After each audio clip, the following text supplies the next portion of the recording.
வந்து RBC யோட part 2 video the conclusion of RBC. Last வீடியோவை பார்க்கலனா நான் வீடியோ லிங்க் வந்து டிஸ்கிரிப்ஷன் கொடுக்குறேன், செக் பண்ணிட்டு வாங்க. சோ லாஸ்ட் வீடியோல நம்ம பார்த்த விஷயம் என்னன்னா RBC வந்து எப்படி ப்ரொடியூஸ் ஆகுது, அதோட வேலை என்ன, அதோட ஃபங்க்ஷன்ஸ் என்ன அப்படின்றத பார்த்தோம். தேர்ட் திங், ஒரு செல் வந்து டேமேஜ் ஆன அப்புறம் இல்லனா அதோட ஆயுட்காலம் முடிஞ்சு ஓல்ட் ஆன அப்புறம் எப்படி வந்து அது பிளட் சர்க்குலேஷன்ல பிரேக் டவுன் ஆகி திருப்பி ரீப்ரொடியூஸ் ஆகுது அப்படின்றத பார்த்தோம்.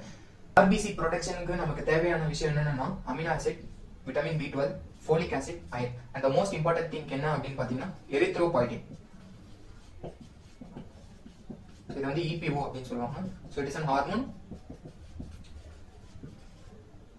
which helps to produce RBC. ஓகேவா? So இது எல்லா விஷயமும் என்ன பண்ணா blood circulation போயிட்டு bone marrow ரீச் பண்ணும். அதாவது எலும்பு மஜ்ஜை போயிட்டு ரீச் பண்ணி இந்த எலும்பு மஜ்ஜை வந்து RBC வந்து ப்ரொடியூஸ் பண்றதுக்கு ஹெல்ப் பண்ணும். RBC வந்து நம்ம உடம்புல ப்ரொடியூஸ் ஆகுது அப்படின்றது நம்ம எல்லாருக்குமே தெரியும்.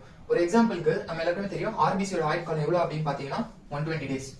இப்போ 120 டேஸ்க்கு அப்புறம் ஒரு எக்ஸாம்பிளுக்கு ஒரு 10 RBC வந்து அதோட ஆயுட்காலம் முடியுது இல்ல டேமேஜ் ஆகுது அப்படின்னா அது எப்படி 10 RBC திரும்பி வந்து ப்ரொடியூஸ் ஆகுது, அதோட ஃபங்க்ஷன் எங்க இருக்கு, அதோட கண்ட்ரோல் எங்க இருக்கு அப்படின்னா 10 கணக்கு கிடையாது. நம்ம உடம்புல தேவைப்படுற ஆக்சிஜனை வந்து நம்ம பிளட் வந்து சப்ளை பண்ணணும்.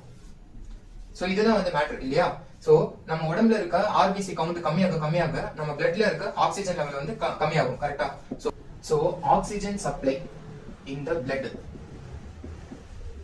எப்போ பிளட்ல இருக்க ஆக்சிஜன் லெவல் வந்து கம்மியாகுதோ இந்த இடத்துல தான் வந்து கிட்னி வந்து ஹெல்ப் பண்ணுது.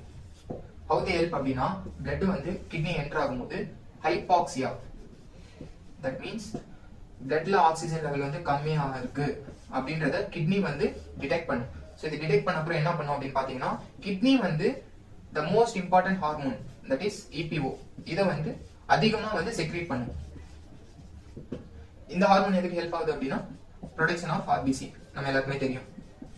சோ இது வந்து போன் மேரோக்கு எரித்ரோபாய்டினை அதிகமா ப்ரொடியூஸ் பண்ணி சிக்னல் அனுப்பும். எதுக்குன்னா increase the RBC production. That's all.